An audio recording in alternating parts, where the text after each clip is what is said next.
Cool. That's Got it. cool. Yeah. I'm clicking. Got it. Okay. Yeah. So this little podcast, I don't know if how much Dylan's told you about this, but Dylan's told me plenty about you, and I actually saw the little portrait you did of Voodoo. Oh, groovy. Yeah, Yeah. that one was really cool. I liked how you set it in Candyland. Yeah. Thanks. Well, that was actually Hex's idea. So Yeah. I said maybe, Voodoo could be in Candyland. So that was a lot of fun to do because I love painting candy, right? It's just like, I don't know, all of it's so colorful. It's And like it's so very cool. shiny. Yeah, exactly. So I, many varieties. I had many Proustian reveries painting that. Yeah. yeah, that's a good one. And hey, I've seen a lot of your different fricker. Like the Exorcist painting, and I'm trying to like envision them all in my brain here. So yeah, but you have a wide variety of like, where do you get your ideas from? You would say just your Hmm. unconscious, or Yeah, it's sort of like a pattern of thought, right? That comes from my brain just like moving a lot. Like, I don't know if you saw the painting. I did tantric trolls, which is which, like of two trolls doing it, right? yeah, I was walking to the art supply store to get a canvas to do something probably more serious that I ended up never doing.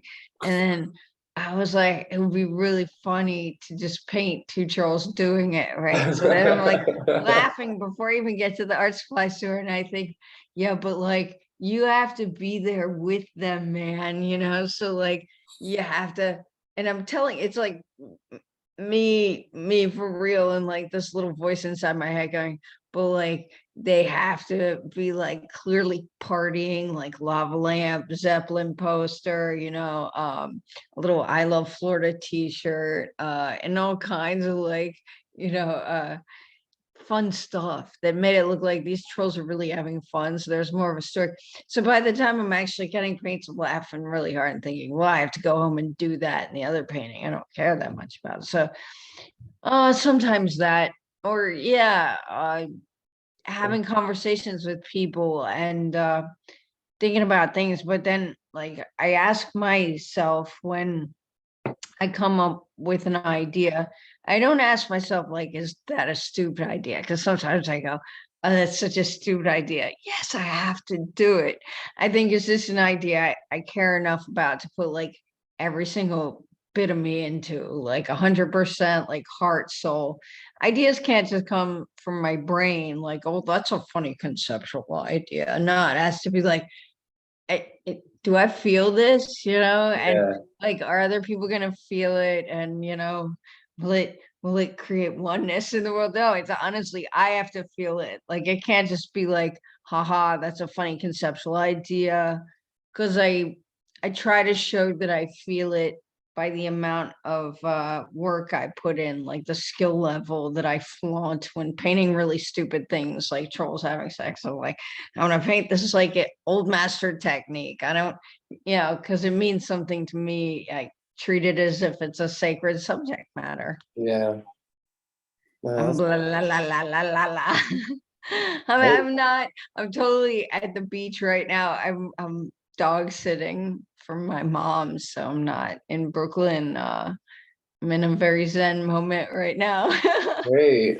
Hey, listen, I'm right there with you on the Zen train. Okay, groovy. Yeah, 'cause I'm pretty. I'm just floating along. You know, I like Cool. I like to think of this as my little space station that I'm. Well, this is my apartment, so I'm in a place of. That's good. Yeah. Okay, so what is your podcast and what am I doing on it? So it's pretty much just this. It's just people like riffing back and forth, and like I'll have like a bunch of questions, but I'm trying to make it more colloquial versus like I feel like when I ask people just like straight up questions about their art, like it's kind of boring. But there's Yeah. occasionally a question where I'm like, I want to know. Oh, well, ask me. Inquiring minds want to know, right? Yeah. Yeah. So it's just like, these are things I think I want to know. But yeah, I mean, so I figured out where you got your ideas from, and where did you learn your techniques from? I guess I should say. How did you train Uh, yourself, or how did you um, acquire training? well, my dad was a painter. He Okay. was actually a lawyer and then became a judge, but he was a painter on weekends and he was really good, Oh, good. and uh I just wanted to be like him, he was wicked cool. But he's the first painter that I knew, and I doodle all the time. There were five of us kids, but I really took to drawing, and he showed me how to do it. He gave me some oil pastels to show me how to blend, and then I was in normal public high school, but there was like they called them in the 80s magnet schools. There was like a one for artists or young art stars that was called Visual Arts Center, and it was at a public high school called Einstein. So I applied and got in, which is cool Oh, because I got to make art a couple hours a day or 3 hours a day or something. And that's what led to coming to New York. Although that's not necessarily what led to coming to New York. It's more like I just was going to be an artist, and this place definitely helped me be a better one. And we had this crazy teacher, Orun Barnes, who was like, he had a Southern accent, right? He wasn't like, I always thought our teachers would be hippies, like, come on, kids, uh, groovy colors. Well, no, he's like this big guy with he was from Alabama, I think, and he's like, what are you crazy, paint like that? Like it was that's like a little bit of Randy Macho Man Savage meets like Bob Ross meets like I don't know. It's like some Renaissance figure. Really brilliant dude that was really good at teaching the technical stuff with the oil paints. And but then it's still work. Like I still want to learn all that stuff. But part of me also, I want uh not to focus too much on technical stuff, but also to think about how I interact with the medium. It sounds totally freaky. I don't know, but yeah.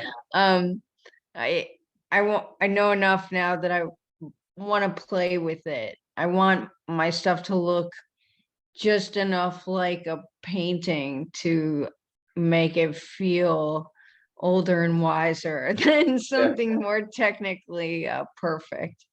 Oh And yeah. how to make it imperfect in the right way, the way filmmakers make films imperfect in the right way is a trick. Yeah. I think There's I'm. a little tiny mutt Uh, that I'm watching that is wanting to go outside. So I'm unfortunately this might not be the longest interview.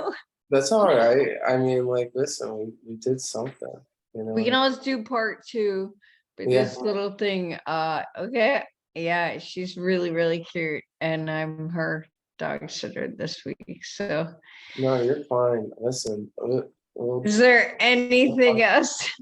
I guess I'll have one more question, which is, what paintings do you love the most and why?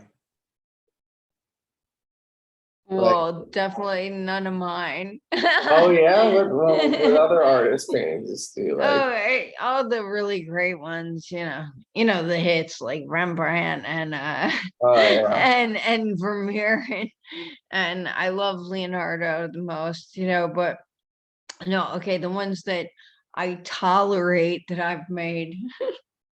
Hmm, I don't know. It bounces back and forth because I I've sold most of them, right? So they're not like right in my face all the time. yeah. I don't favorite maybe the unicorns, Oh which yeah, is like this painting where it shows Noah's Ark like off in the distance, and there's this really rough looking sea, and you see two two unicorns like drowning in the sea, and it's horrible. It was kind of majestic. I've seen that one. Yeah, okay, well that one was ambitious in a way that I'm not always. It was kind of based on when I was little. I really liked the song The Unicorn by the Irish Rovers. You know, there were green alligators and long-necked geese, some humpback camels and some chimpanzees. There were cats and rats and unicorns. As short as you're born, you're never gonna see no unicorn. And it's like this like really dark song about how all the unicorns were playing silly games and never got on the ark and all died, and that's why there's no unicorns. But it's really, so I made that painting based on the Irish Rovers song, and it painting the sea, which is most of the painting, was a lot of work, and so technically it was a lot, but also figuring out the postures of the horses and things like that, you know. I can see that. Actually. Yeah, animal anatomy. Shit, I was like, that's not gonna come up in my life, figuring out how a horse's head moves, you know, or and then balancing the silliness of it, right, with something really kind of sad. Yeah, I Those like the poor balance. those unicorns. It's sad. Anyway, so that one, and then I don't know. Huh. Hey, I saw your Teletubby thing was the other thing I really wanted to talk to you about. Your drunken Um, Teletubby bit. yeah, well, Dylan showed me that and was like, that was the video that Dylan was like, you two would get along. oh yeah, due to Exile in Teletubby Land. It was Yeah. about 1999, like whenever Teletubbies were wicked hot, you know, when they Yeah. came to America. And my buddy John Ennis and I were like, you know, sitting around smoking a blunt and watching Teletubbies. Yeah. And we came up with this idea that I would play Doo-Doo, the fifth Teletubby, like the Pete Best of the Teletubbies.